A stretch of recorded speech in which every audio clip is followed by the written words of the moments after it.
Bismillahirrahmanirrahim. Assalamualaikum warahmatullahi wabarakatuh. Anak-anak Ustadz yang soleh dan solehah, semoga kita semuanya masih dalam lindungan Allah SWT, masih terus diberi nikmatnya yang cukup luar biasa, yakni nikmat kesehatan dan juga nikmat kesempatan.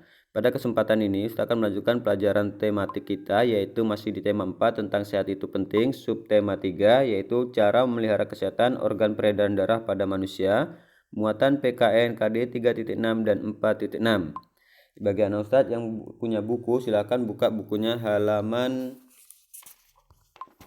55 ya. Halaman 55 yaitu mengenai manfaat gotong royong sebagai bentuk tanggung jawab warga masyarakat. Anak Ustadz mungkin di sini sering ya melakukan gotong royong ya.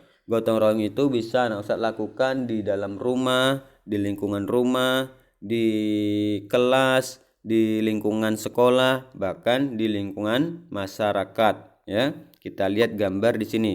Di sini ada sebuah gambar mengenai kegiatan gotong royong di lingkungan sekitar ya, atau di lingkungan masyarakat. Kita lihat pengertian dari gotong royong ya. Gotong royong itu merupakan bekerja bersama-sama untuk mencapai suatu hasil yang diinginkan secara bersama-sama. Jelas ya, di sini gotong royong itu memang dilakukan secara bersama-sama. Tujuannya apa? Biar lingkungan yang ada di sekitar ini menjadi bersih dan nyaman. Itu adalah tujuan dari kegiatan gotong royong di lingkungan masyarakat ini. Kita lihat yang selanjutnya adalah mengenai unsur gotong royong ya. Unsur-unsur gotong royong antara lain kegiatan dilakukan dengan cara bekerja sama ya, tidak dilakukan dengan sendiri-sendiri ya, dilakukan secara bersama-sama. Jadi yang berat menjadi pekerjaan menjadi ringan. Terus yang aturannya waktunya lama bisa menjadi sebentar karena dilakukan dengan secara bersama-sama. Terus semua peserta gotong royong ikut serta sesuai dengan kemampuan masing-masing. Ya, di sini ada ibu-ibu, berarti tugasnya ibu-ibu adalah menyapu. Terus ada bapak tugasnya adalah mengangkut sampah ya, atau mengangkat sampah yang dari selokan.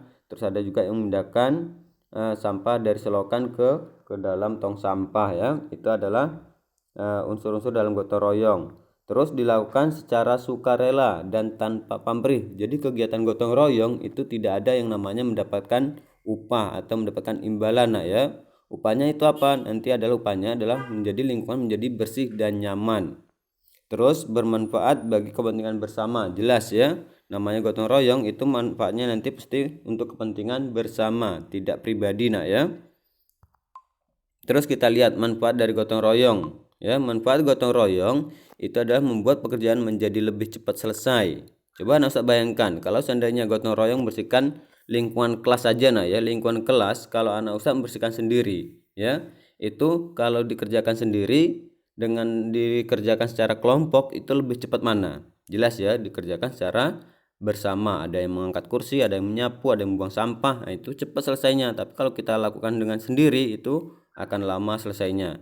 Terus memperkuat rasa persatuan dan kesatuan antar warga, menciptakan hubungan yang harmonis antar warga, terus mampu memupuk solidaritas dan semangat kebersamaan antar warga, terus menumbuhkan sikap tolong menolong dan kekeluargaan antar warga. Itu ada manfaat dari gotong royong. Kuncinya dalam gotong royong, setiap yang ikut gotong royong itu harus memiliki atau menyadari bahwa gotong royong itu merupakan tanggung jawab bersama ya.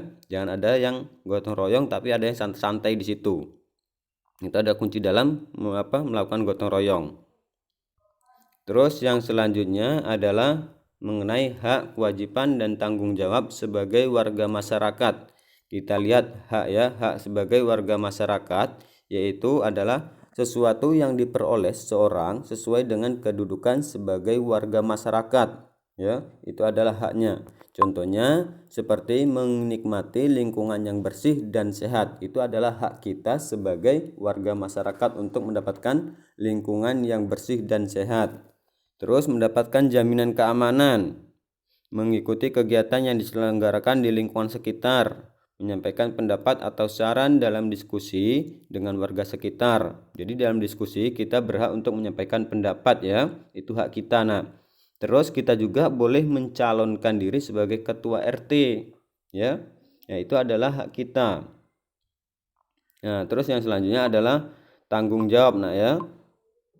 Kewajiban dulu. Kewajiban sebagai warga masyarakat adalah hal yang harus dilakukan dengan penuh rasa tanggung jawab berkaitan dengan kedudukan dan perannya di masyarakat. Contohnya adalah menjaga ketertiban dan keamanan lingkungan.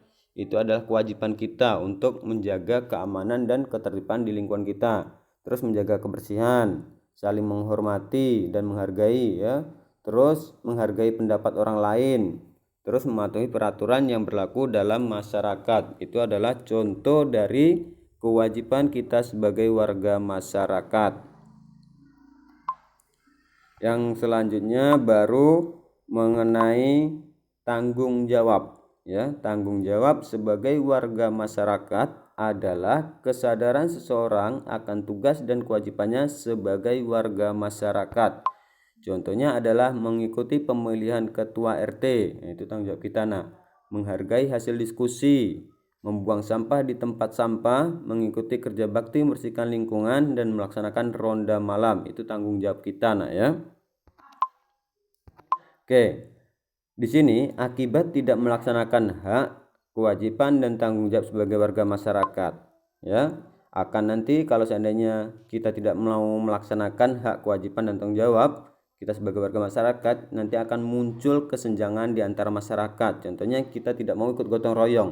Nah, nanti kita akan merasa di situ, nah, ya, merasa. Mengapa? Karena nanti bisa jadi kita diomongin oleh orang warga sekitar, orang gotong royong, dia malah santai dalam rumah, ya. Terus lingkungan menjadi tidak aman, lingkungan menjadi tidak sehat, terus terjadi bencana akibat ulah manusia. Itu adalah akibatnya, ya. Di sini akibat tidak adanya penerapan tanggung jawab dalam masyarakat. Setiap warga masyarakat jelas, ya, itu memiliki tanggung jawab sesuai dengan peran dan kedudukannya. Peran RT untuk apa, peran RW untuk apa, peran kita sebagai warga untuk apa, ya. Itu nanti ada perannya masing-masing, nah, ya. Jika tanggung jawab tersebut tidak dilaksanakan, maka timbul masalah, ya. Makanya semua kegiatan itu harus ada penanggung jawabnya. Contohnya akibat tidak dilaksanakan tanggung jawab dalam masyarakat, ya. Contoh 1, yaitu jika warga tidak melaksanakan tanggung jawab dalam kegiatan kerja bakti membersihkan lingkungan, maka lingkungan menjadi kotor dan tidak sehat, sehingga warga dapat terjangkit berbagai penyakit, misalnya adalah demam berdarah. Jelas, ya, itu kalau seandainya tidak ada dilaksanakannya tanggung jawab dalam masyarakat. Demam berdarah itu berasal dari mana? Dari gigitan nyamuk Aedes, ya, di pelajaran IPA, ya. Itu akibat apa? Karena akibat kita tidak mau menjaga lingkungan sekitar, ya, membuang sampah sembarangan. Nah, itu bisa mengakibatkan tempat sarang nyamuk. Yang selanjutnya adalah jika warga membakar sampah yang masih basah, maka akan timbul asap kotor yang mencemari udara. Asap tersebut membuat kualitas udara menjadi berkurang dan mengganggu kenyamanan warga. Nah, itu adalah akibatnya, nak, ya, kalau warga membakar sampah yang masih basah. Terus yang selanjutnya adalah jika warga tidak melaksanakan tanggung jawab dalam kegiatan siskampling atau ronda malam, ya, maka lingkungan menjadi tidak aman. Misalnya banyak terjadi kasus pencurian.